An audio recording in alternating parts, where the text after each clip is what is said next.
दौंड तहसील कार्यालय येथे जातीच्या एका दाखल्यासाठी महा ई सेवा केंद्र सेतू ही महाराष्ट्र शासनाची योजना सर्वसामान्य ग्रामस्थांसाठी, नागरिकांसाठी खूप छान उद्दिष्ट जरी महाराष्ट्र शासनाचे असेल तरीही या कार्यालयामध्ये मात्र सेतू चालक यांच्याकडून एका जातीच्या दाखल्यासाठी 500 रुपये सांगितले जातात. 30 रुपयाचा फॉर्म, 500 रुपये फी, 200 रुपयाचे ॲफिडेविट असे 730 रुपये त्यांचे. बाहेर खाजगी एजंट यांच्याकडून मात्र 2000 ते 2500 रुपयाची मागणी ही सर्वसामान्यांना करण्यात येते. या ठिकाणी येणारे नागरिक मात्र नको हेलपाटे या दृष्टीने विचार करतात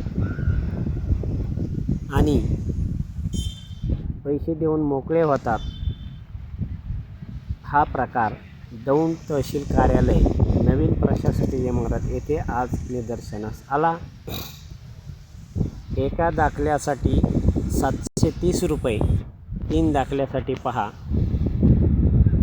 हा खर्च या तहसील कार्यालयाच्या सेतू या योजनेच्या माध्यमातून येत आहे.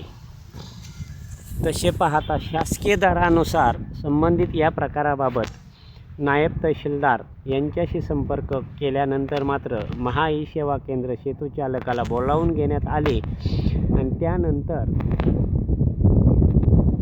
त्यानंतर मात्र संबंधित नायब तहसीलदार मॅडम यांनी त्या सेतू चालकास शासकीय दराप्रमाणे 3 जातीच्या दाखल्यांची फी घेण्याचे आदेश दिले.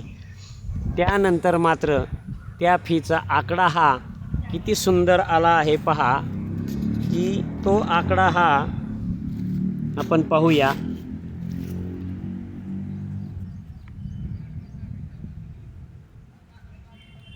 तीन जातीच्या दाखल्याला 420.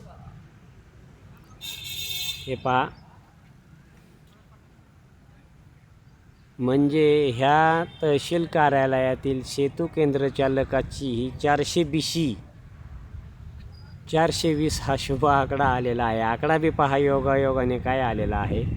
3 दाखले यांच्यासाठी संपूर्ण खर्च 420 आलेला आहे. परंतु हा शासकीय फी ही असू शकत नाही याबद्दलही शंका आहे. नवीन दरपत्रक जे काय आलेले असेल त्यानुसार फी शासकीय दरानुसार त्याला घेण्याचे आदेश दिलेले आहेत. त्याप्रमाणे त्याने 420 हा आकडा काढला. 420 हे आपण देऊन या संबंधित तहसील कार्यालयातील सेतू केंद्र चालकाची 420 ही ह्या तहसील कार्यालयाचं नियंत्रण नसल्यामुळं सर्वसामान्यांची 420 हे आपल्याला अनुभवास आलं.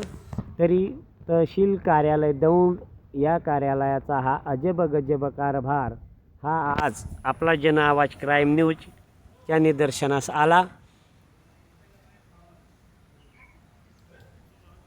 सर्वसामान्यांची किती लूट होत असेल हे या ठिकाणी अनुभवास येते.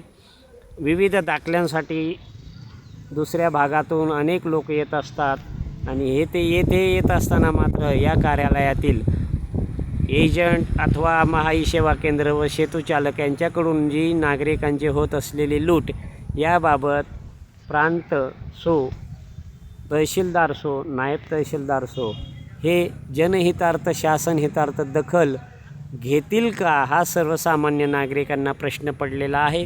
व पुढील काळात ही होणारी ग्राहकांची सुविधा केंद्राच्या माध्यमातून लूट ही थांबविण्यासाठी हे प्रयत्न करतील का हा दौंडच्या जनतेला पडलेला प्रश्न आहे. आपला जन आवाज क्राईम न्यूजसाठी औदुंबर फटाले.